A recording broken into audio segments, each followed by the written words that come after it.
ย่อจงสวัสดีครับผมนายณัฐกิจแซ่ลีผมนายเชิงศักดิ์เซ่ครับวันนี้ครับพวกผมก็จะมานำเสนอนะครับเครื่องดนตรีม้งนะครับเป็นสีซอเนี่ยเป็นเครื่องดนตรีชนิดหนึ่งของม้งนะครับในสมัยก่อนนะครับคนแก่เขาก็อาจจะเอาไปใช้นะเอาไปเล่นกับเพื่อนฝูงเหมือนกีตาร์ครับแล้วก็ใช้เล่นแบบงานปีใหม่เขาก็จะเอามาเล่นหรือว่าจะเล่นในกรณีไหนก็ตามนะเล่นได้นะครับไปไล่ไปนู่นไปนี่ก็เอาไปเล่นได้นะครับวิธีการทำนะครับไปหาไม้มาแล้วเราก็เหลาให้กลมแบบนี้แล้วก็ตรงนี้เราก็จะงัดเซาะเอาเองส่วนไม้เราก็จะใช้เป็นแค่ไม้ไผ่ส่วนตรงนี้เราก็จะใช้เป็นเส้นลวดเหล็กส่วนตรงนี้ก็เป็นเส้นเอ็นตกปลาอันนี้เราก็ไปตัดไม้มาแล้วเราก็จะเซาะให้เป็นรูเองนะครับส่วนข้างหน้านี้เราก็จะใช้เป็นยางนะฮะพลาสติก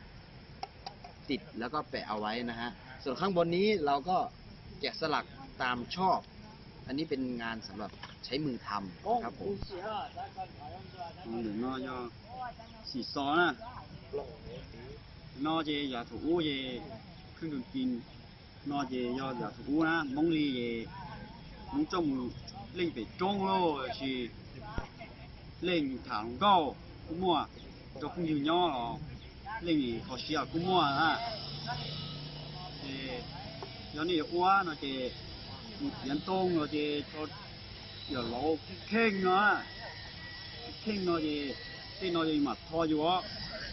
พอรู้เนาะเจยันตรงทีทออยู่เท่านะเนาะเจเป็นเนาะเจทอกระป๋องว่าเจที่เนาะทอกองเปล่าตอนเนาะเจพอสุดรออ่ะเนี่ยสุดรอตัวเท่เลยทีเนาะเจทอแล้วตัวเนาะนะเจทอใส่ตุ้งเจนะตุ้งจ่อยอย่างเท่าเขาจะส่งน้อเนาะเจ